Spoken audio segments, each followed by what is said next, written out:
Noong gabing iyon sa hapunan, biglang ibinagsak ng biyenan kong babae ang mesa at buong pagmamalaking ipinahayag na mula ngayon, magiging malaya na ang pamilya sa usaping pinansyal. Pera ng bawat isa ay sa kanya-kanya na lamang. Mayabang siyang naglatag ng patibong. Naisip niyang mapipilitan akong pasanin ang bigat ng mga utang habang nagsisilbi pa rin sa kanila ng walang bayad. Lingid sa kaalaman niya, sa gabing iyon din ay tahimik kong inihanda ang lahat ng mga dokumento para sa pagsasalin ng titulo ng kondo sa pangalan ng aking ina kinabukasan. Kinaumagahan, nanginitian ko siya habang inilalahad ang aking kamay at malinaw na sinabi, "Dahil gusto ninyo ng patas na laban, Nanay, mangyaring magbayad po kayo ni Tatay at Roy ng 36,000 para sa renta ng bahay." Agad na natigilan ang buong pamilya ng aking asawa. Ang hapunan ngayong gabi ay mas nakakapanikip ng dibdib kaysa dati. Ang paikot-ikot na tunog ng ceiling fan ay hindi sapat upang pawiin ang alinsangan ng tag-araw sa Maynila at lalong hindi nito napapawi ang mabigat na katahimikan na bumabalot sa aming condo unit sa Quezon City. Sa hapagkainan, mayroon lamang isang plato ng nilagang kangkong na madali ang iniahon, isang mangkok ng adobong baboy na pinatuyo sa sobrang alat ng toyo at isang mangkok ng sabaw mula sa pinaglagaan ng gulay. Habang nagsasandok ako ng kanin, tahimik kong pinagmasdan ang ekspresyon ng bawat miyembro ng pamilya ng aking asawa. Sa loob ng 2 taon bilang manugang, sanay na ako sa mga pagkaing kulang sa pagmamahal at sobra sa pagkalkula. Malakas na ibinaba ng biyenan kong si Aling Tess ang kanyang mangkok sa mesa. Ang tunog ng porselana sa salamin ay umalingaw-ngaw na parang isang tuyong ubo. Umubo siya, inunat ang kanyang likod, at ang matatalim niyang mga mata ay dumaplis sa akin bago tumuon kay Roy, ang aking asawa sa papel, na abala sa pagsubo ng isang piraso ng taba ng baboy. Malinaw na ipinahayag ni Aling Tess na simula bukas, ipapatupad na sa pamilyang ito ang patakaran ng financial independence. Pera ng bawat isa sa kanya-kanya na. Ang mga gastusin sa bahay ay hahatiin ng patas, walang sinuman ang kailangang pasanin ang iba. Ang mga salita niya ay malinaw at matunog, na parang pako na ibinaon sa kahoy. Walang tigil na ipinaliwanag ni Aling Tess na sa panahon ngayon, pantay-pantay na ang babae at lalaki, at ang mga anak na may edad na ay kailangan ng tumayo sa sarili nilang mga paa. Hindi na raw maaaring umasa sa mga magulang, at ang mga magulang na tumatanda na ay kailangan din ng sarili nilang ipon para sa hinaharap. Kung papakinggan, ito'y tila makatwiran at sibilisado. Ngunit sa kaibuturan ng aking puso, naiintindihan ko ang tunay na pakay ng aking biyenan. Alam niya na ang sahod ko bilang communications manager ay higit pa sa sapat upang tustusan ang buong pamilya.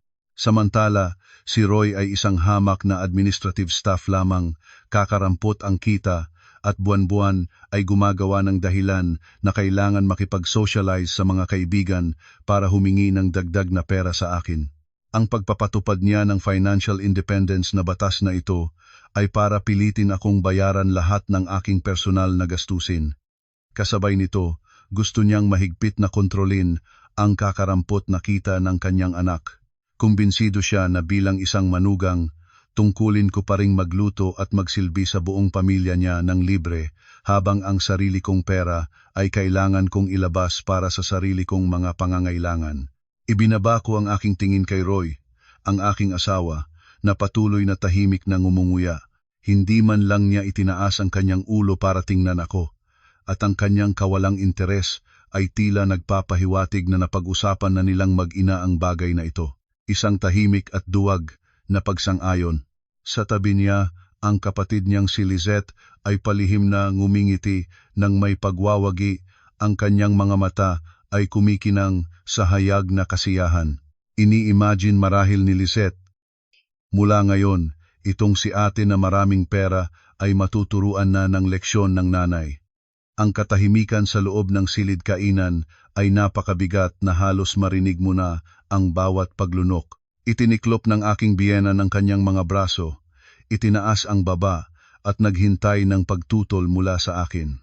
Nakahanda na siya ng sandamakmak na dahilan at aral tungkol sa pagiging manugang para insultuhin ako kung sakaling maglakas loob akong magreklamo.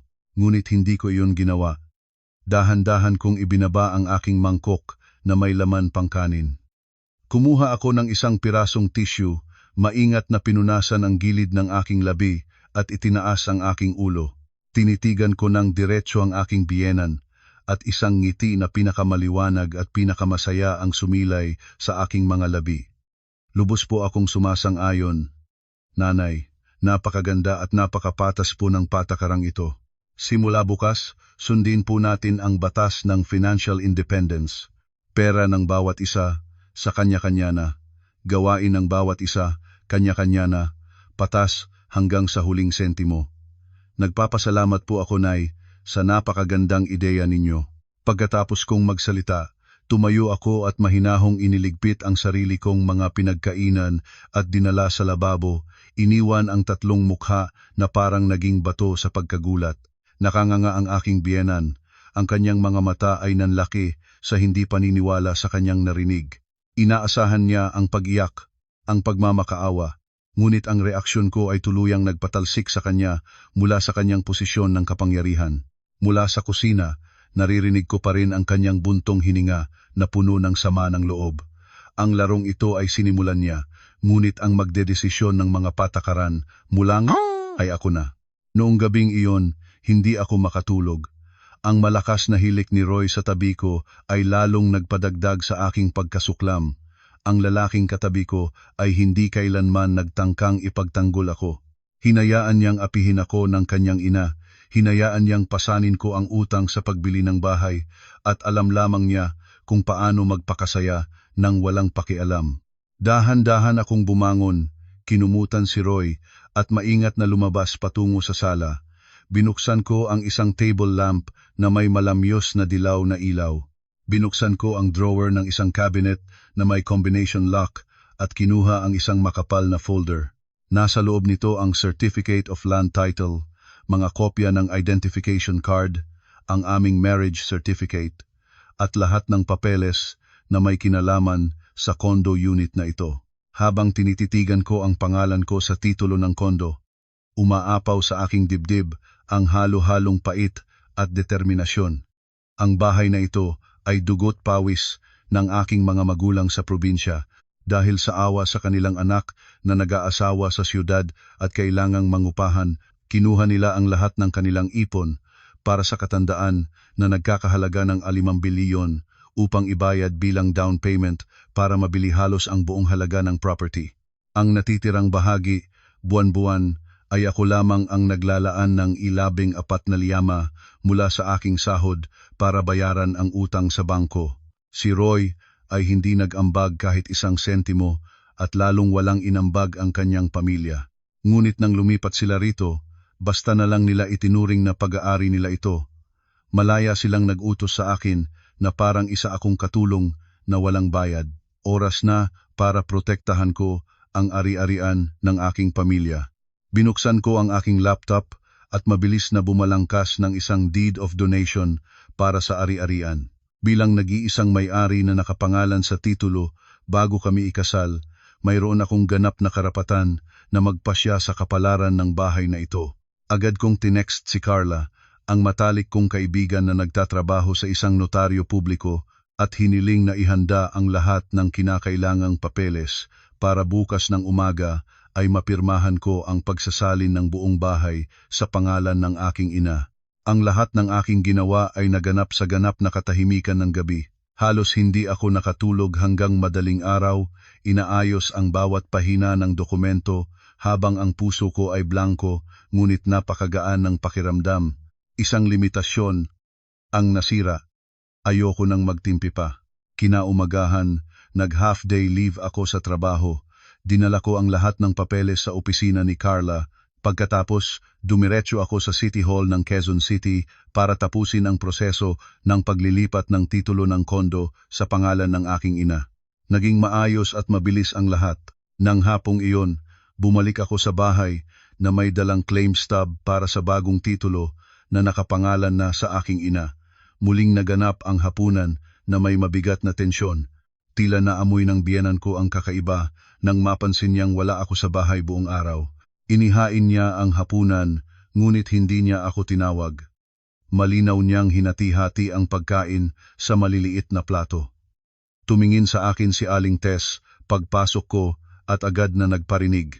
May mga manugang daw na nagtatrabaho para kumita ng pera pero tamad naman sa gawaing bahay kaya itong matandang tupa ang nagsisilbi.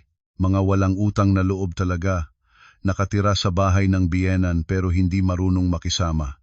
Hindi ako nagmadaling ilapag ang aking bag. Dahan-dahan akong lumapit sa mesa.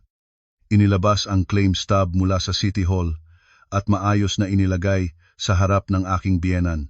Tinitigan ko siya sa mata. Ang boses ko'y malamig at walang emosyon.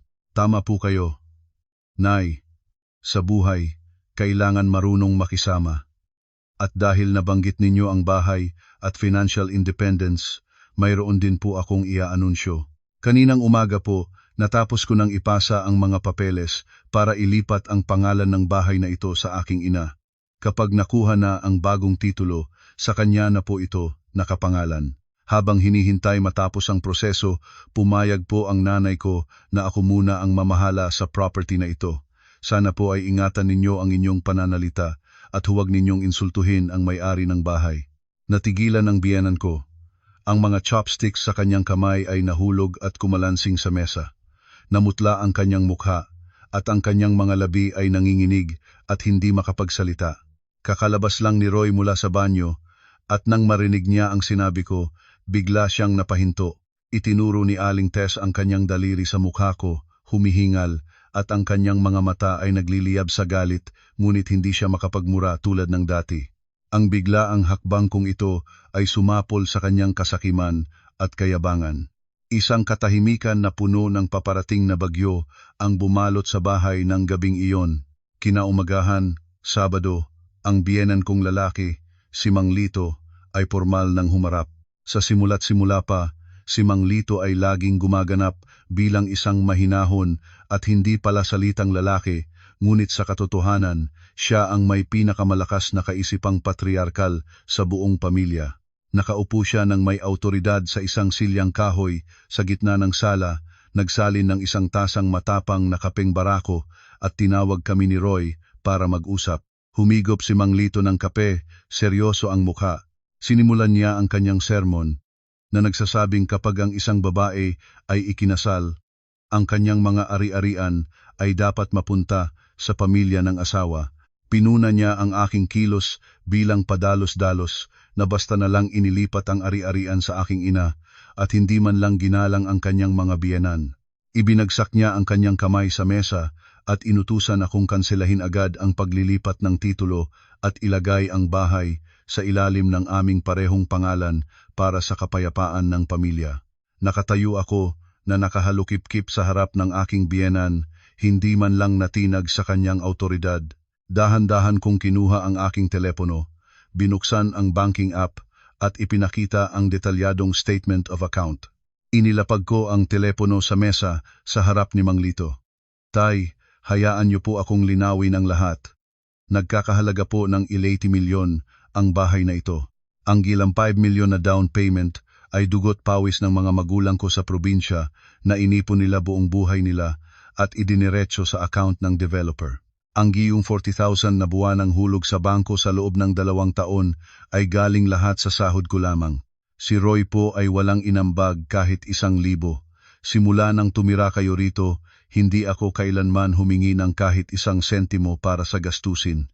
Kaya saang punto po ito naging ari-arian ng pamilya nyo? Namula ang mukha ni Mang Lito. Binuksan niya ang kanyang bibig para tumutol, ngunit ang malinaw na mga numero sa screen ay hindi niya maitatanggi. Ang biyenan ko na nakaupo sa tabi niya ay hindi rin makaimik. Ibinigay ko ang aking pangwakas na birada. Ang boses ko ay kalmado, ngunit matalas na parang kutsilyo. Noong isang araw, ipinahayag ni nanay na ipapatupad na natin ang financial independence, pera ng bawat isa, kanya-kanya na, at patas sa lahat ng gastusin. Iginagalang ko po ang desisyon ni nanay, dahil ang bahay na ito ay nasa proseso ng paglilipat sa pangalan ng aking ina, at inatasan niya akong mamahala habang hinihintay ang pagtatapos ng proseso.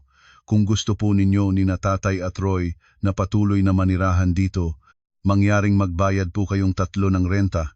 Ang karaniwang upa sa lugar na ito ay yuwang 40,000 kada buwan. Dahil pamilya naman tayo, sisingilin ko na lang kayo ng yuwang 36,000, hahatiin sa 3, kaya yuwang 12,000 bawat isa. Kailangan itong i-transfer sa unang araw ng buwan. Kung hindi po kayo magbabayad, paumanhin po. Pero kailangan nyo nang mag-impake at umuwi sa probinsya para silang tinamaan ng kidlat. Hinigpitan ni Mang Lito ang hawak sa tasa ng kape hanggang sa lumitaw ang kanyang mga ugat at ang kanyang mukha ay puno ng galit. Ang biyenan ko naman ay napahawak sa dibdib, hirap huminga, hindi makapaniwala, hindi makapaniwala na ang batas na siya mismo ang gumawa para apihin ako ay ngayon ay naging bitag na sumasakal sa kanya. Si Roy ay nakatayo sa tabi, maputla ang mukha, hindi alam ang gagawin. Sila ay ganap na talunan sa harap ng aking mga makatwiran at hindi matututulang argumento. Pagkatapos na magdabog ang aking mga biyenan at pumasok sa kanilang silid, hinila ako ni Roy sa aming kwarto, isinara nang mahigpit ang pinto, namumula ang kanyang mukha at ang mga ugat sa kanyang leeg ay litaw na litaw sa galit. Sa wakas, ang aking asawang laging walang kibo ay nagpakita na rin ng emosyon, ngunit hindi para ipagtanggol ang aming pamilya, kundi para protektahan ang kanyang walang kwentang ego. Kinuwestiyon ako ni Roy sa matigas na tono. Sinisisi ako sa paggawa ng malaking desisyon nang hindi man lang kumukonsulta sa kanya.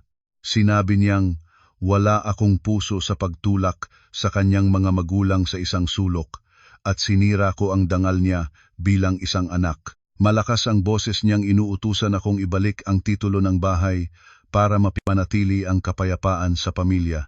Tinitigan ko ang lalaking kasama ko sa hirap at ginhawa sa loob ng 2 taon at biglang umakyat ang pagkasuklam sa aking lalamunan. Hindi ako umiyak, hindi rin ako sumigaw. Kalmado akong umupo sa gilid ng kama, ipinagkrus ang aking mga binti at tinitigan si Roy ng diretsyo. Sabi mo pa dalos-dalos ako.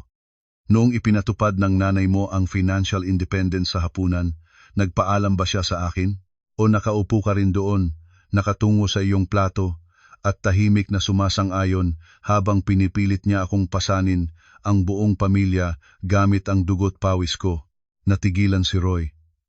Iniiwasan niya ang aking tingin at nagsimulang magdahilan na matanda na ang kanyang ina at ang pagiging makalkula nito ay dahil lamang sa pag-aalala sa kanyang mga anak. Mapait akong ngumiti, pinuputol ang kanyang mahinang dahilan. Matigas kong sinabi, kung sino ang gumawa ng patakaran, siya ang dapat sumunod. Gusto ng nanay mo ng patas na laban, bibigyan ko siya ng patas na laban hanggang sa dulo. Ang bahay na ito ay pag-aari ng nanay ko at ako lang ang tagapamahala. Wala akong obligasyon na patirahin ang mga estranghero ng libre. Asawa kita, pero pagdating sa pera, isa ka lang ding palamunin. Kung ikaw at ang pamilya mo ay hindi kayang sundin ang mga patakaran, sige, mag-impake na kayo at sumakay ng bus pa uwi sa Nueva Ecija ngayong hapon din. Tatawagan ko pa kayo ng taxi. Natigilan si Roy. Alam niyang hindi sapat ang kanyang sahod para umupa ng disenteng bahay sa Maynila, lalo na para suportahan ang marangyang pamumuhay ng kanyang mga magulang tulad ngayon. Ang kanyang pagiging makapamilya ay hanggang sa paghiram lamang ng pera sa asawa para suportahan ang sarili niyang pamilya. Ngayon na sarado na ang pitaka na iyon, siya ay ganap na walang magawa. Napahawak si Roy sa kanyang ulo at napaupo sa sofa, huminga ng malalim. Tinalikuran ko siya, hindi na pinansin ang kahinaan ng lalaking iyon. Naubos na ang aking pasensya. Mula ngayon, mabubuhay ako para sa sarili ko. Pagsapit ng unang araw ng buwan, labag sa loob na nag-transfer ang pamilya ng aking asawa ng eksaktong alabit 36,000 sa aking account bilang bayad sa renta. Nang makita ko ang text message mula sa bangko, napangiti ako. Gayunpaman, ang biyenan ko ay hindi isang taong madaling sumuko dahil sa malaking halaga na nawala. Nang hinayang siya at determinado siyang bawiin ito sa pamamagitan mismo ng batas na siya ang nagtakda. Mula sa araw na iyon, sinimulan ni Aling Tess ang isang napakadetalyadong pagtatala. Bumili siya ng isang maliit na notebook at isang pulang ballpen. Sa tuwing namamalengke siya, hinihiling niya sa tindera na magsulat ng resibo. Itinatala niya ang bawat tali ng kangkong na nagkakahalaga ng 50, isang bote ng patis na 50, at maging ang ilang butil ng bawang at sili. Sa gabi, pagkatapos kong magluto ng sarili kong pagkain, maingat niyang dinadala ang notebook sa sala at ipinapakita sa akin. Itinuturo niya ang mga garapal na sulat, hinihingi sa akin ang bayad sa kuryente para sa ref dahil mayroon akong ilang tasa ng yogurt doon. Hinihingi niya sa akin na makibahagi sa bayad sa tubig para sa paghuhugas ng pinggan dahil gumamit ako ng ilang patak. Pagkatapos ng ilang araw, ang kabuuang halaga na hinihingi niya sa akin ay halos 1,000. Nakapamewang siyang naghihintay sa akin na ilabas ang aking pitaka.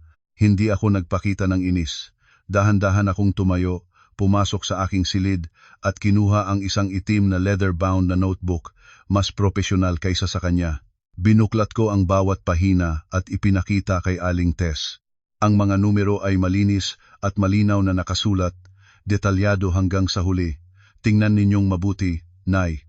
Noong Martes, nasira ang ilaw sa banyo, gumastos ako ng alamban 50 para sa bagong bumbilya.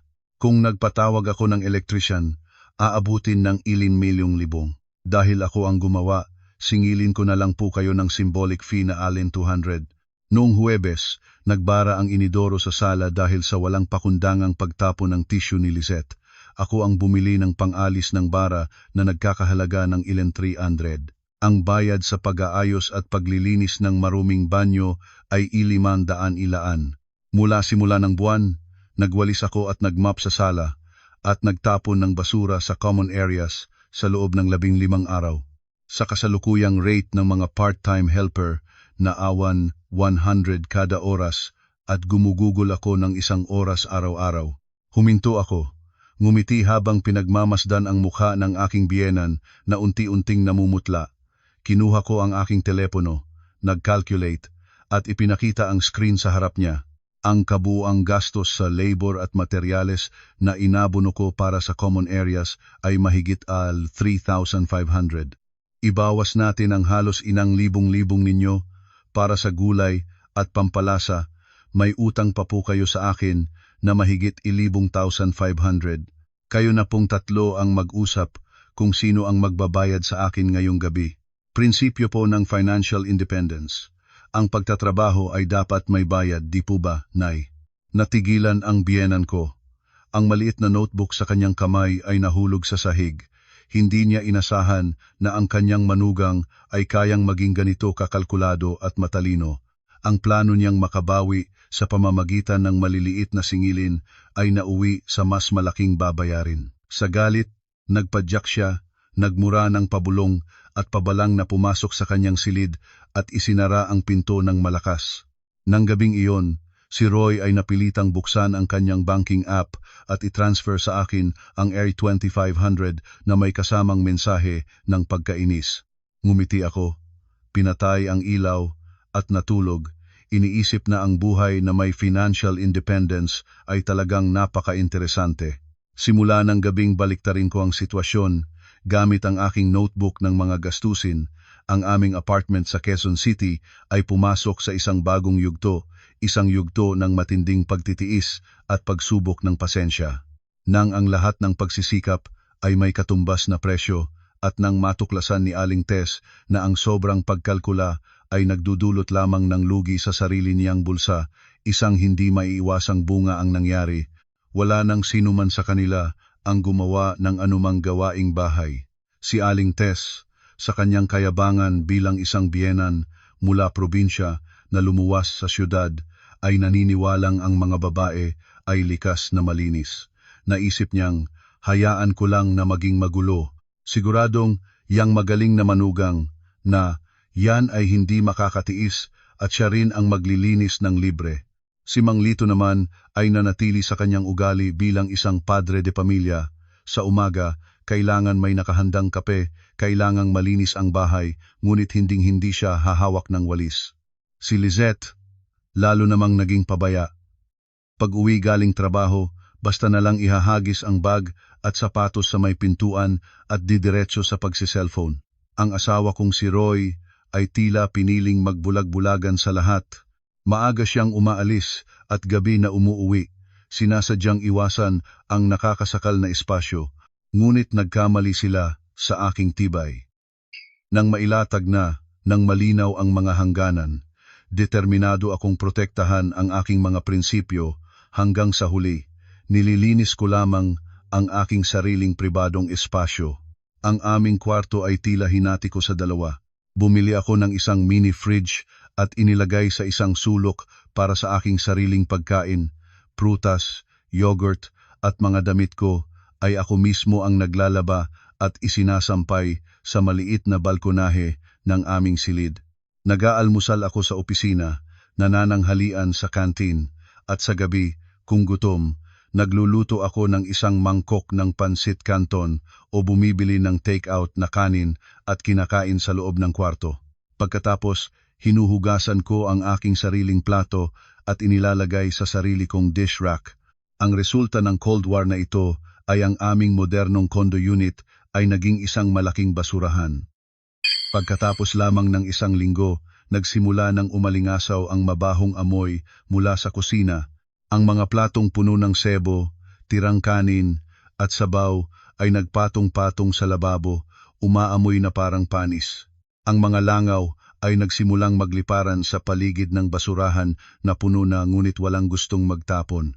Ang sahig ng sala ay natabunan ng alikabok, at ang mga tuyong mantsa ng kape ni Mang Lito ay nag-iwan ng maduduming bakas ng tsinelas. Ang kasukdulan ng kasuklam-suklam na sitwasyon ay nasa common na banyo, ang sahig ay laging basa at marumi, ang inidoro ay naninilaw dahil hindi kinukuskos, at ang mga buhok na naipon ay bumara sa drain kaya hindi umaagos ang tubig. Ang kapaligiran sa bahay ay naging isang trahedya. Nagsimulang umubo si Mang Lito dahil sa alikabok. Binalingan niya si Aling Tess at sinigawan, "Babae ka pa naman. Nasa bahay ka lang pero hinahayaan mong maging parang kulungan ng baboy ang pamamahay natin." Hindi nagpatalo si Aling Tess. Sumigaw siya pabalik, "Kung magaling ka, ikaw ang maglinis." Panahon ng financial independence, kung sino ang nagkalat, siya ang maglilinis. Si Lizette, pag-uwi, hindi makatiis sa amoy. Tinakpan ang ilong at nagkulong sa kanyang kwarto, nagtitiis na huwag gumamit ng banyo hanggang kinabukasan sa opisina. Habang nakaupo ako sa aking silid, naririnig ang kanilang pag-aaway, ang aking kalooban ay payapa na parang lawa sa taglagas. Ang pagkasira ng bahay na ito ay ang pinakamalinaw na katibayan ng kanilang makasarili at palaasang pamumuhay. Gusto nilang mabuhay sa sakripisyo ng iba, ngunit kapag tinanggihan, hindi man lang nila kayang alagaan ang kanilang sariling mga pangunahing pangangailangan. Humigop ako ng mainit na salabat, dahan-dahang binuklat ang librong binabasa at binaliwala ang kaguluhan sa labas ng aking pinto. Ang buhay sa gitna ng basura ng pamilya ng aking asawa ay marahil magpapatuloy pa kung hindi dahil sa isang di inaasahang pangyayari. Gabi ng Biyernes, nagmamadaling umuwi si Lizette. Ang kanyang mukha ay may halong tuwa at matinding pagkataranta. Inihagis niya ang kanyang high heels at tumakbo sa sala, pumalakpak para tawagin ang lahat para sa isang emergency meeting. Inanunsyo ni Lizette na sa tanghali ng Linggo, ipapakilala niya ang kanyang kasintahan na si Paolo sa pamilya. Si Paolo ay anak ng isang respetadong pamilya mula sa Makati. Siya mismo ay isang vice president sa isang import-export company. Ipinagmayabang ni Lizette na si Paolo ay napaka-partikular, perfectionist at lubos na pinapahalagahan ang pamumuhay ng pamilya. Umaasa siyang ang pagkikitang ito ang magiging daan para sa kasalan at sa kanyang pagpasok sa alta sosyedad ng Maynila. Ngunit ang kanyang kagalakan ay hindi nagtagal nang mapansin niya ang maruming sala. Napasigaw siya na parang naapakan ang buntot. Pumasok siya sa kusina, nakita ang mga inaamag na plato at sumilip sa maruming banyo. Namutla ang kanyang mukha. Binalingan niya si Aling Tess, nagpadyak at umiyak ng malakas. Sinisi niya ang kanyang ina kung bakit hinayaan niyang maging ganito ang bahay. Kung makikita ni Paolo ang kulungan ng baboy na ito, siguradong tatakbo siya palayo. Lahat ng kanyang pagsisikap na akitin ito ay mawawalan ng saysay. Natarantang inalo ni Aling Tess ang kanyang paboritong anak. Tumingin siya sa paligid ng bahay at siya mismo ay nasuklam. Wala nang ibang paraan. Para sa kinabukasan ng kanyang anak, napilitan si Aling Tess na maglinis buong Sabado. Mula madaling araw hanggang gabi, nakita ang biyenan ko na nakasuot ng face mask at rubber gloves, abala sa paglilinis ng bawat inaamag na plato, pagkuskus ng bawat tile sa banyo, at paglalaba ng mga maalikabok na kurtina. Maging si Mang Lito ay napilitang tumulong sa pagmap ng sahig at pagtapon ng sangkaterbang basura. Pag-uwi ko mula sa trabaho, nakita kong kumikinang na muli ang bahay, malinis at amoy cinnamon na floor cleaner. Nginitian ko ang aking mga biyenan at akmang didiretso na sa aking silid nang bigla akong harangin ni Aling Tess. Ang kanyang mukha ay pagod at pawis at ang kanyang likod ay nakayuko dahil sa sakit pagkatapos ng halos 2 araw na pagtatrabaho. Inilahad niya sa harap ko ang isang pirasong papel na may sulat kamay kung saan malinaw na nakasulat ang invoice para sa general cleaning. Humihingal si Aling Tess. Ang kanyang boses ay puno ng hamon. Sinabi niyang sa loob ng 2 araw, nagpagod siya sa paglilinis ng common areas at ang kabuuang bayad sa labor ayon sa market rate ay 1,000. Hinihiling niya na ako, bilang isang taong nakatira rin doon, ay may responsibilidad na bayaran ang kalahati na 1,000. Idiniin niya na ito ay ayon sa patas na prinsipyo na ako mismo ang nagmungkahi. Tiningnan ko ang invoice. Pagkatapos ay ang itsura ng aking biyenan at napatawa ako ng malakas. Isang tawang bukal sa loob at walang bahid ng pangiinis. Agad kong binuksan ang aking bag at kinuha ang telepono. Napakagaling ninyong mag-compute, Nay. Nagtrabaho kayo kaya dapat lang kayong bayaran. Nakikinabang po ako sa malinis na espasyo kaya handa akong bayaran ang aking parte.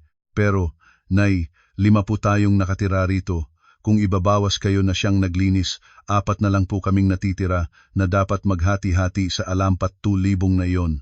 Ibig sabihin, 5,000 po bawat isa. Heto po, itatransfer ko na agad ang parte ko. Ang parte po ni na Tatay, Kuya Roy at Lizette, kayo na po ang maningil. Habang nagsasalita ako, nag-operate ako sa aking telepono. Ilang segundo lang, tumunog ang pamilyar nating sa cellphone ni Aling Tess. Tumango ako sa kanya. Pumasok sa aking silid at isinara ang pinto. Iniwan si Aling Tess na natigilan sa kanyang kinatatayuan, hawak ang papel at ang kanyang mukha ay napangiwi nang mapagtantong muli niyang inilagay ang sarili sa isang alanganing sitwasyon. Linggo ng tanghali, ang kapaligiran sa bahay ay napakaabala at formal. Maagang namalengke si Aling Tess, puro mamahaling sangkap ang binili para sa kanyang magiging manugang. Sa malaking hapagkainan, nakahain ang iba't ibang masasarap na pagkain, steamed na alimango, biniling crispy pata, beef broccoli, at isang platter ng sariwang imported na prutas. Umaalingasaw sa buong bahay ang amoy ng insenso na sinindihan ni Mang Lito para raw itaboy ang natitirang masamang hangin. Eksaktong 11:30 ng umaga, tumunog ang doorbell. Si Lisette, na nakasuot ng puting bestida, ay masayang tumakbo para buksan ang pinto. Dumating si Paolo, matikas at gwapo, may dalang isang malaking basket ng prutas at isang kahon ng ginseng para sa mga magulang ng kanyang kasintahan. Parehong nakangiti sina Mang Lito at Aling Tess. Masiglang sumalubong sa bisita. Maging si Roy ay nakasuot ng plansadong polo at masayang nakipagkamay kay Paolo. Isang perpektong larawan ng isang masaya at nagkakasundong pamilya ang kanilang binuo. Lumabas ako mula sa aking silid, nakasuot ng disenteng pambahay, nginitian si Paolo at tahimik na pumasok sa kusina upang tumulong sa paghahain. Ayokong sirain ang masayang araw ni Lisette at wala rin akong balak na magpalakas kaninuman. Nang ang lahat ay nakaupo na sa mesa, ipinakita ni Paolo na siya ay isang maginoo at magaling makipag-usap. Patuloy na nagsisilbi ng pagkain kina Mang Lito at Aling Tess at pinupuri ang luto ng tita. Ang lahat sana ay magiging maayos kung hindi lang napagdesisyunan ni na Aling Tess at Lizette na gawing entablado ang hapunan para itaas ang kanilang sarili sa pamamagitan ng pagsira sa aking dangal. Nang mapunta ang usapan sa buhay may asawa, Nagsimulang bumuntong hininga si Aling Tess. Ibinaba niya ang kanyang kubyertos at nagkunwaring pinupunasan ang kanyang tuyong mga mata na parang isang ina na maraming pinagdaanan. Nagreklamo siya kay Paulo na malas daw ang pamilya dahil mayroon silang manugang na napakakuripot at lahat ay kinukwenta. Nagparinig siya na sa panahon ngayon, ang mga tao ay dapat mamuhay sa pagmamahalan, ngunit sa bahay na ito, kahit isang tali ng gulay o isang bumbilya ay may presyo.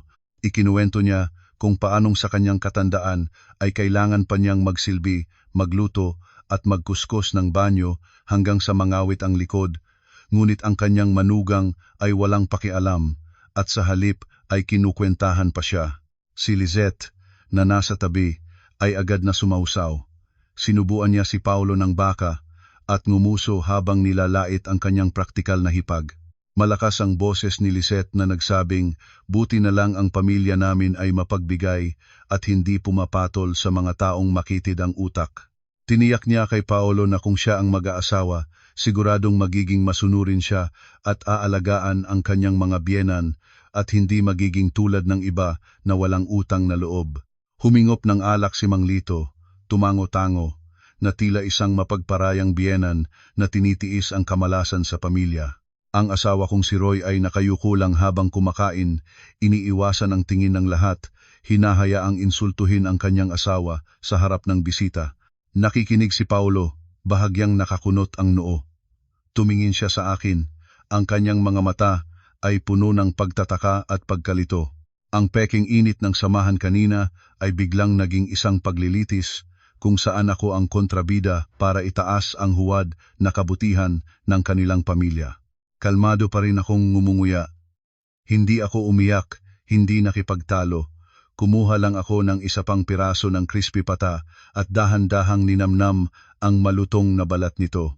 Magaling ang kanilang pag-arte, ngunit sa kasamaang palad, nagkamali sila ng manonood. Nang tila nasiyahan na ang lahat sa kanilang paninira at ang mga pekeng buntong hininga ni Aling Tess ay nagsimula ng humina, dahan-dahan kong ibinaba ang aking mga kubyertos. Pinunasan ko ang aking bibig, inayos ang aking pagkakaupo at tiningnan ang mga nagwawaging mukha ng pamilya ng aking asawa bago huminto sa nalilitong mukha ni Paulo. Ngumiti ako ng maliwanag at ang aking malinaw na boses ay umalingaw-ngaw sa gitna ng hapagkainan. Napakatalino po ng sinabi ninyo, Nay. Ang mga aral na itinuro ninyo kanina ay tunay na malalim. Ang patakaran ng financial independence at patas na pagbabayad na buong tapang ninyong idineklara ilang linggo na ang nakalipas ay tunay na isang sibilisado at modernong kaisipan. Hinahangaan ko po ang inyong karunungan at sinusubukan kong matuto at ipatupad ito ng buong buo ayon sa batas na inilatag ninyo. Ang mga salita ko ay nagpatigil sa ngiti sa mga labi ni Lizette. Si Aling Tess ay sunod-sunod na kumurap, ramdam na may masamang mangyayari. Hindi ko sila binigyan ng pagkakataong sumabat. Agad kong kinuha ang aking telepono. At dahil kumpleto tayo ngayon, at narito si Kuya Paulo bilang saksi sa ating transparency, hayaan ninyo po akong bayaran ng patas ang gastos sa hapunan na ito ayon sa patakaran ng bahay. Kinuwenta ko lang po base sa presyo sa palengke. Ang handaan na ito may steamed na alimango na nagkakahalaga ng siguro 11,500, isang buong crispy pata na ilimindi alan, yung beef broccoli, pansit at iba pang gulay, mga ilimindi alan libo, yung imported na prutas at soft drinks, mga araw 800. Ang kabuang gastos po sa mga sangkap ay 4,200. Huminto ako at tinitigan si Aling Tess. Ang boses ko'y matamis pa rin ngunit matalas. Idagdag pa po natin ang bayad sa pagod ninyo, Nay, sa maagang pagpunta sa palengke, pagluluto at paglilinis buong umaga. Itaas na po natin sa alianinin para sulit ang pagod ninyo. Kaya ang total po ng buong handaan ay 5,000. 6 po tayong kumain, kaya hahatiin po sa 6. Bawat isa po ay may responsibilidad na AW 833, gawin na po nating AW 850 para madali. Nag-operate ako sa aking banking app. Ayan po, Nay, na-transfer ko na po ang 850 na parte ko sa account ninyo. Palagi po akong patas para hindi kayo malugi. Yung parte po ni na Tatay at Kuya Roy, kayo na po ang magkusa. At para naman po sa parte ni Kuya Paulo, dahil si Lizette po ang nag-imbita, ayon sa patakaran, si Lizette po ang magbabayad para sa bisita niya. Ibig sabihin, utang ni Lizette sa inyo ay iisingalin 700. Magbayaran na po tayo ngayon para malinaw at para may pera kayo pang grocery mamaya. Isang nakamamatay na katahimikan ang bumalot sa mesa. Nahulog ang kubyertos mula sa kamay ni Mang Lito. Ang mukha ni Aling Tess ay namula at pagkatapos ay namutla, nanginginig ang mga labi. Si Lizette ay nakanganga, walang dugo ang mukha at lumingon kay Paulo para humingi ng tulong. Si Roy naman ay halos isubsob na ang mukha sa plato, nais na lang maghukay ng butas at magtago. Si Paulo ay nakatitig sa pamilya ng kanyang magiging asawa, ang kanyang tingin ay mula sa pagkalito, naging pagkabigla, at sa huli, matinding pagkatakot. Siya ay ganap na natulala sa kalupitan at kahihiyan ng sitwasyon. Ang huwad na dula na itinanghal ni na Aling Tess at Lizette ay hinubaran ko, inilantad ang mapait na katotohanan ng kanilang pagkalkula, kasakiman at pagiging ipokrito sa harap mismo ng isang tagalabas. Ang nakakahiyang katahimikan sa hapagkainan ay tumagal pa ng ilang minuto na parang isang siglo. Bahagyang umubo si Paulo, binasag ang nakakabinging katahimikan, kinuha niya ang tissue, ngumiti ng pilit kina Mang Lito at Aling Tess. Nag-imbento si Paulo ng isang napakahalatang dahilan na bigla raw niyang naalala na may kailangan siyang sagutin na email mula sa isang kliyente sa ibang bansa.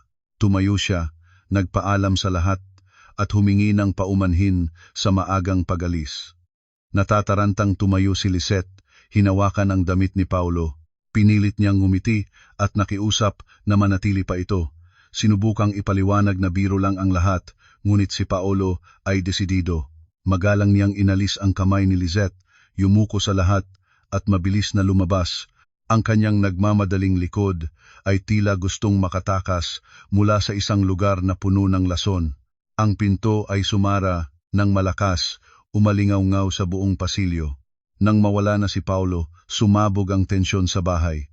Si Roy, ang karaniwang duwag na lalaki, ay biglang tumayo, ibinagsak ang kanyang kamay sa mesa na nagpayanig sa mga baso. Namumula ang kanyang mga mata, itinuro ang daliri sa mukha ko at sumigaw, "Anong kalokohan to, Maya? Nababaliw ka na ba? Sinadya mong pahiyain ang pamilyang to. Sinadya mong sirain ang kaligayahan ng kapatid ko, di ba? Itinuturing mo pa ba akong asawa mo?" Sumunod din si Aling Tess, umiiyak at isinisisi sa akin ang lahat, tinatawag akong ahas at demonyo na sumisira sa pamilya ng iba. Si Lizette naman ay nakasubsob sa mesa, humahagulgol dahil sa nawalang malaking isda. Hindi ako natinag. Dahan-dahan akong tumayo, inunat ang aking mga balikat. Bagamat maliit ang aking pangangatawan, ang aking presensya ay nanaig sa lahat ng sumisigaw. Iwinaksi ko ang daliri ni Roy na nakaturo sa akin. At ang aking mga mata ay matalim na sinira ang kanilang huling maskara. Ako ba ang sumira sa kaligayahan ni Lizette? O kayo mismo ang sumira sa sarili ninyong dangal? Sino ang nagsimulang manira sa akin sa harap ng bisita? Sino ang nag-imbento ng kwento, umiyak at umarte para yurakan ang dangal ko? Para lang itaas ang peking halaga ng anak ninyo. Akala niyo ba tanga ako? Lumapit ako kay Aling Tess, ang boses ko'y matigas. Gusto ninyong maging patas ako. Naging patas ako hanggang sa puntong hindi kayo makakuha ni isang sentimo sa akin. Gusto ninyong ubusin ang lakas at pera ko, pero gusto ninyong lumuhod ako at magpasalamat sa inyo. Ang bahay na ito ay dugot pawis ng mga magulang ko. Mula sa pagkain, kuryente, hanggang sa bawat bumbilya, lahat pera ko. Pero wala kayong utang na loob at nagpapakitang tao pa kayo. Ngayon, sasabihin ko sa inyo, hinding-hindi na ako magiging isang submisibong manugang. Kayo ang gumawa ng laro. Ngayon, lunukin ninyo ang pait na idinulot nito. Pagkatapos, tiningnan ko si Roy, ang aking mga matay puno ng matinding pagkadismaya. At ikaw, isang duwag na lalaking nagtatago sa likod ng nanay mo, nang insultuhin ako ng pamilya mo, tahimik ka. Naglalakas loob kang sisihin ako? Hindi ka karapat-dapat na maging asawa ko. Tinalikuran ko sila, pumasok sa aming silid, at isinara ng mahigpit ang pinto. Sa labas, narinig ko ang hagulgol ng aking biyenan, ang sigaw ng aking biyenan na lalaki, at ang tunog ng mga nababasag na gamit. Hinayaan ko sila. Humiga ako sa kama, huminga ng maluwag. Isang laban ang natapos, at alam kong ang aming kasal, na puno ng pagkalkula, ay papalapit na sa huling kabanata nito. Pagkatapos ng linggong iyon, ang kapaligiran sa aming kondo ay bumagsak sa nagyayelong antas. Ang pamilya ng aking asawa ay umatras sa isang katahimikan na puno ng puot. Wala ng mga bulungan o walang kwentang hiling, ngunit ang bigat ng hangin ay lalong tumindi. Si Lizette ay umalis ng maaga at umuuwi ng gabi, ang kanyang mukha ay laging nakasimangot. Siguradong tinapos na ni Paulo ang kanilang relasyon. Si Roy naman ay madalas umuwi ng hating gabi, amoy alak. Sina Mang Lito at Aling Tess ay laging nagkukulong sa kanilang silid. Ang malaking bahay ay naging malamig na parang nitso. Lumipas ang 2 linggo at ang patakaran ng financial independence ay mahigpit pa ring sinusunod.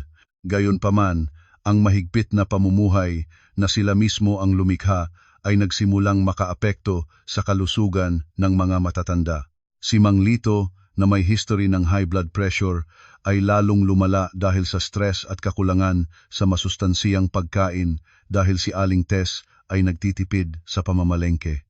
Isang maulang gabi ng Huwebes, habang tinatapos ko ang isang report, narinig ko ang isang malakas na kalabog mula sa banyo, sinundan ng isang nakakabinging sigaw ni Aling Tess. Mabilis akong tumakbo palabas. Ang tanawin sa harap ko ay nakapagpatigil sa akin. Si Mang Lito ay nakahandusay sa basang sahig ng banyo, hawak ang kanyang dibdib, ang mukha ay kulubot sa sakit, sinusubukang huminga. Namumutla siya at nangingitim ang kanyang mga labi. Si Aling Tess ay nakaupo sa tabi niya, umiiyak at niyuyugyug siya, hindi alam ang gagawin. Lumabas si Roy mula sa kanyang silid, mukhang bagong gising at amoy alak pa. Nang makita ang kanyang ama, nataranta siyang buhatin ito, ngunit hindi niya kaya. Agad kong kinuha ang aking telepono at tumawag ng ambulansya. Inutusan ko si Roy na ihiga si Mang Lito sa sala at luwagan ang kanyang damit. Habang naghihintay, sinabihan ko si Aling Tess na ihanda ang health card at mga ID ni Mang Lito. Pagkalipas ng 15 minuto, dumating ang ambulansya. Agad nilang isinakay si Mang Lito. Sumunod si Roy at Aling Tess. Naglock ako ng pinto at sumakay ng taxi papunta sa ospital. Sa emergency room, sinabi ng doktor na si Mang Lito ay nagkaroon ng matinding atake sa puso, acute myocardial infarction, at kailangan ng agarang operasyon, angioplasty with stent, para iligtas ang kanyang buhay. Ngunit, kailangan ng pamilya na magdeposito agad ng 11,200,000 para sa operasyon at mga materyales. Nang marinig ang halaga, halos himatayin si Aling Tess. Kinuha ni Roy ang kanyang mga ATM card at tumakbo sa cashier, ngunit paulit-ulit na insufficient funds ang lumabas. Nang tingnan niya ang kanyang bank apps, ang lahat ng pera niya ay wala pang 11,000 dilo. Lumingon siya sa kanyang ina na naglabas ng isang passbook na may lamang 50,000 dilyo, ngunit sarado ang bangko. Silang mag-ina ay nakatayo sa pasilyo ng ospital, puno ng desperasyon. Ang kamatayan ay naghihintay sa pintuan at sila ay walang magawa dahil sa kakulangan ng pera.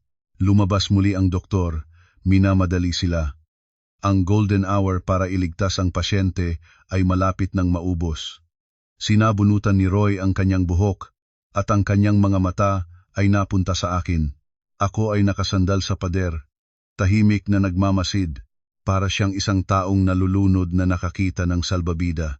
Tumakbo siya sa akin, hinawakan ang aking mga balikat at nagmakaawa. Sinabi niyang, siguradong may pera ako, at nakiusap na iligtas ko ang kanyang ama.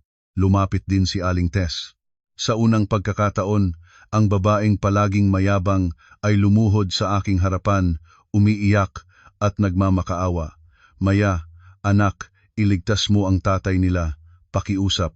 Pangako, hindi na kita pahihirapan, ituturing na kitang tunay na anak. Tiningnan ko silang dalawa, ngunit ang puso ko ay blanko. Dahan-dahan kong inalis ang mga kamay ni Roy at umatras mula sa pagluhod ni Aling Tess. Tumayo po kayo, Nay. Baka isipin pa ng mga tao na isa akong masamang manugang. Pero, Nay, natatandaan niyo pa po ba ang sinabi niyo? Sabi ninyo, financial independence. Perang bawat isa, kanya-kanya. Problema ng bawat isa, kanya-kanya. Sumusunod lang po ako sa patakaran ninyo. Ang pera ko ay pawis at luha ko. Wala akong obligasyon na bayaran ang utang na nilikha ng batas na kayo mismo ang gumawa. Nang marinig ito ni Roy, para siyang nasiraan ng bait. Itinaas niya ang kanyang kamay para sampalin ako. Hindi ako umiwas. Tinitigan ko siya ng diretsyo. Subukan mong gawin. Isang sampal mo lang. Tatalikod ako at uuwi. Tingnan natin kung mabubuhay yang tatay mo.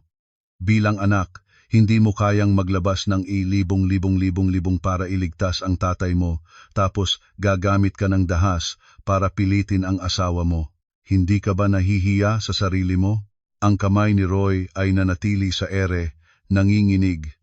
Napagtanto niyang tama ako. Unti-unti niyang ibinaba ang kanyang kamay at napaluhod sa sahig, humagulgol na parang bata. Si Aling Tess ay napaupo na lang at sinisisi ang sarili sa paggawa ng isang hangal na batas.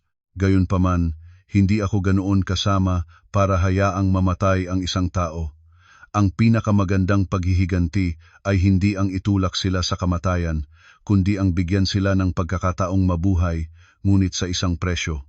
Nang makita kong sila ay nasa dulo na, binuksan ko ang aking bag at inilabas ang aking platinum credit card. Agad na tumigil ang kanilang pag-iyak, nakatingin sa card na parang salbabida. Ngunit bago pa man ito makuha ni Roy, binawi ko ito. Lilinanawin ko lang, ang pera na gagamitin ko para iligtas si tatay ay hindi libre. Ito ay isang utang. Gusto ninyo ng patas, di ba? Sige, maging patas tayo hanggang dulo. Ang interes ay katumbas ng pinakamataas na personal loan interest rate ng bangko. Mabilis na tumango si Roy. Pero hindi pa ako tapos.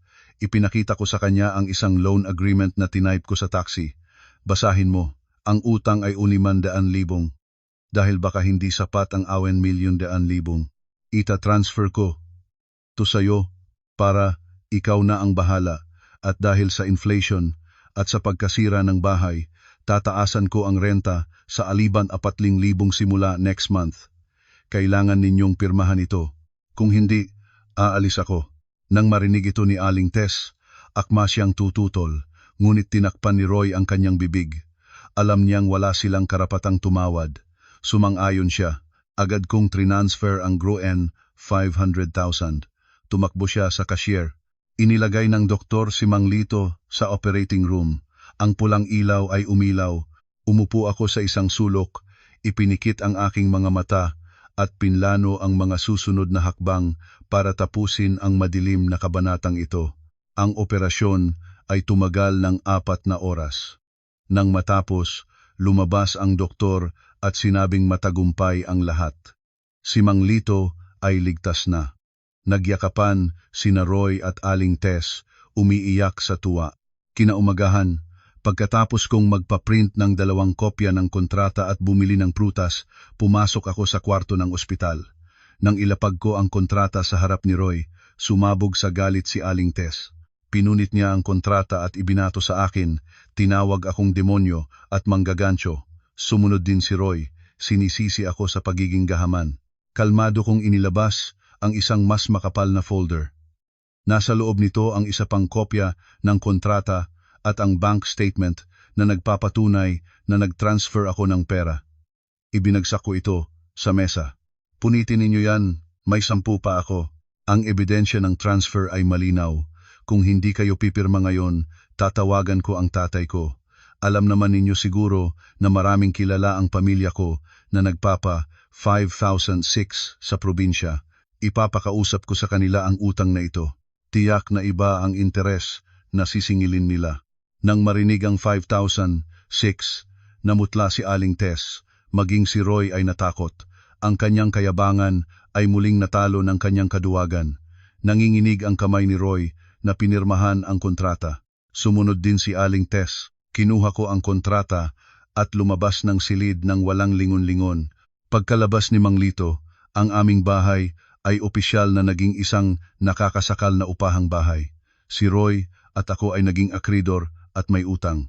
Buwan-buwan, kailangan niyang bayaran ako. Ang natitirang pera ay kulang pa para sa gamot ng kanyang ama at pagkain. Si Roy ay pumayat at naging iritable. Si Aling Tess ay hindi na rin makapag-record ng gastos, kailangan niyang magtipid sa lahat ng bagay. Ang bahay ay laging amoy, sigarilyo at gamot.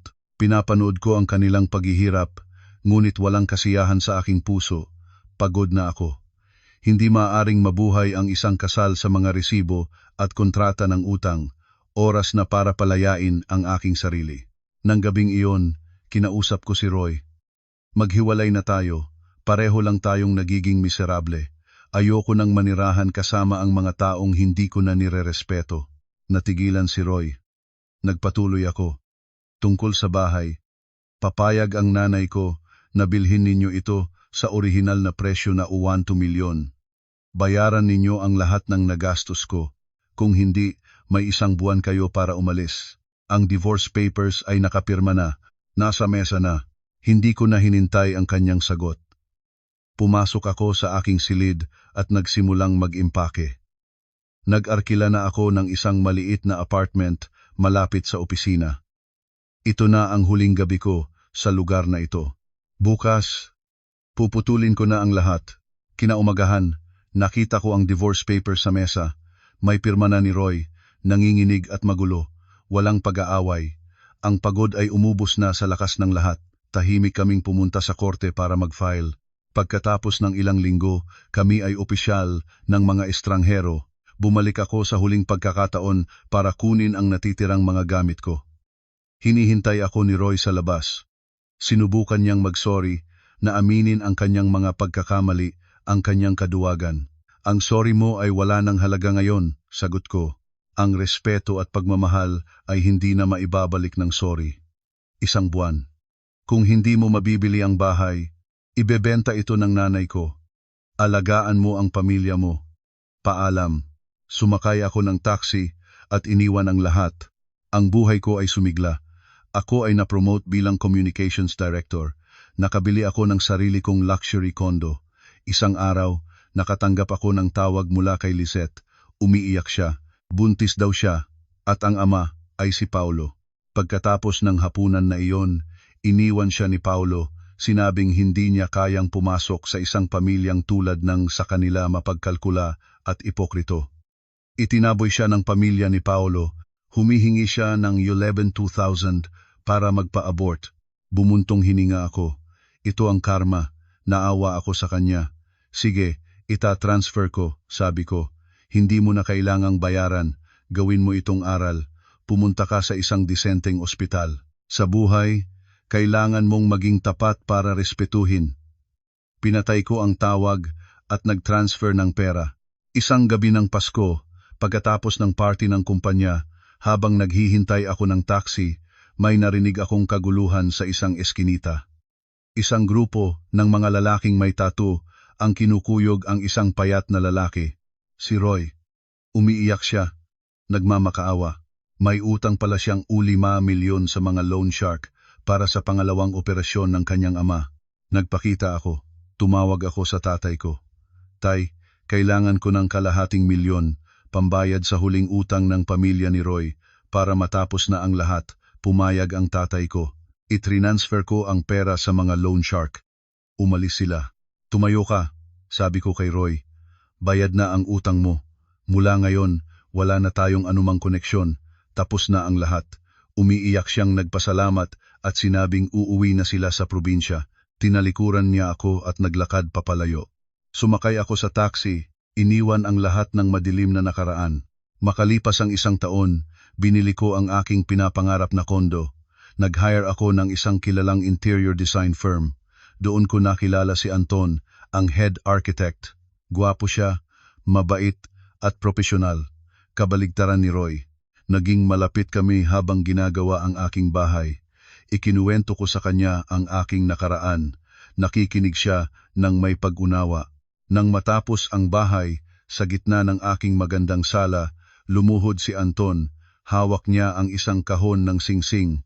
Maya, sabi niya, marami na akong dinisenyong bahay, pero ito ang una kung saan inilagay ko ang buong puso ko. Gusto kong ako ang magdisenyo ng masayang buhay mo mula ngayon. Pakasalan mo ako. Tumulo ang aking mga luha-luha ng kaligayahan. Tumango ako, isinuot niya ang singsing. Niyakap niya ako ng mahigpit. Sa wakas, pagkatapos ng lahat ng bagyo, ang barko ng aking buhay ay dumaong na sa daungan na tinatawag na kaligayahan. Maraming salamat po sa lahat ng naglaan ng oras para panoorin ang video hanggang sa dulo. Kung nagustuhan ninyo ang nilalaman, mangyaring pindutin ang like button at mag-subscribe na rin sa channel para hindi ninyo mapalampas ang mga pinakabagong video mula sa akin. Ang inyong suporta ang siyang nagbibigay sa akin ng motibasyon upang magpatuloy pa sa paggawa